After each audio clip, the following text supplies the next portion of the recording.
Abbaa fi haati koo Oromoodha. To a mother who was an Amara Orthodox Christian and to a father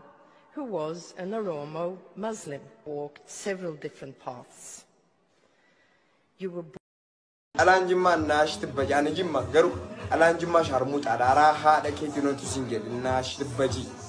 Jimmattee rumi dura ijoollee Jimmaa kan abbaa qabne barbaade naash tibbaji dhalaan Jimmaa sharmuuta haadha keetii barbaade yaada faranjii toorumte naash tibbaji nootu siin jedhe